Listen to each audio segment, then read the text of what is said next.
Hello and welcome to this video tutorial on Audacity. Now, Audacity is a sound recording software and it is free to download and basically allows you to create sound clips. Now, I'm going to start off with the interface. So when you open Audacity, it'll open up like this, and this is the Audacity user interface. Now, basically to start off with, you've got these buttons up here. Now, if you want to start off recording, you click on the record button and that will allow you to record your voice, and you must make sure that a microphone is connected. So I'm going to start off by recording my own voice by clicking on the record button. Hello, you are watching a video tutorial on how to use Audacity. So that was my recording of what I've just said. Now you can see here you've got sound wave files. Now the louder you speak into the microphone, the bigger the sound wave files. So you can see initially, as I was speaking quite loudly into the microphone, you've got a huge sound wave file, and then it kind of gets smaller. Now, if you want to play that back, you can do by going to the beginning of the track and clicking on the play button. Hello. Okay, and then if you want to go to the end of the track, you click on this button. Whilst you're recording, if you want to click on the pause button, maybe if you want to take a breath, you can click on the pause button and then go back to recording, or whilst you're playing a piece of sound, you might want to pause it, so you've got the pause button there. So you've got this selection tool, and the selection tool basically allows you to select a piece of area. So for example, if I left click and select this area here, I can delete this by clicking on the delete button on my keyboard.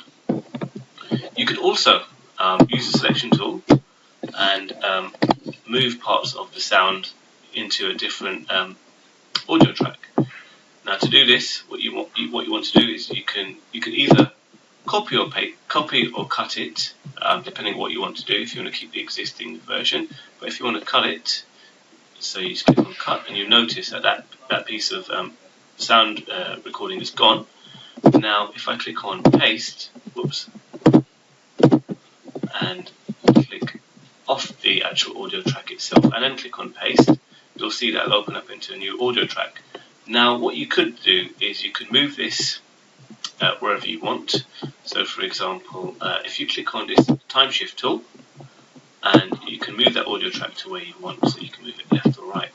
Now another thing in this tool section here is the magnifying tool. So if you want to zoom in on your sound file, you can do so. So that is really the main elements of moving, cutting, copying sound files. So the cutting, copying is very similar to what you might do in Microsoft Word. Now if you want to add sound effects, you can add sound effects. If you go back to the selection tool, you can select the whole soundtrack, or you can select a part of it, and there's lots of different sound effects you can add, and feel free to have a little play around with these sound effects just to see what all of them do. Some will be suitable, some won't. So there you go. That's with the effects that you can add. Now, when it comes to putting in tracks here, so if you've got existing tracks that you want to put in, it's as simple as just dragging and dropping the files in. So, from a Windows Explorer, you might want to just drag the file in, and if you left click on the file, and you can just drag it in, and it's as simple as that. And lastly, there's two ways of saving the project or the Audacity file. Now, if you want to continue working on this and save it for a later date, I recommend that you click on Save Project, and then that will allow you to work on it at a later date. However, if you're satisfied and you want to combine all the audio tracks together, and you want to convert it into MP3 or a WAV file, which will allow you to listen to the tracks, for example, in an MP3 player, then I recommend that you go to File and go to Export as WAV or Export as MP3.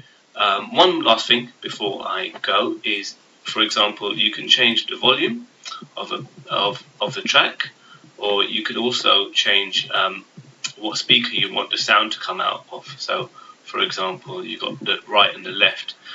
This is mainly used for stereo sound, and that's about it. Thank you for watching this video tutorial on the basics of using Audacity.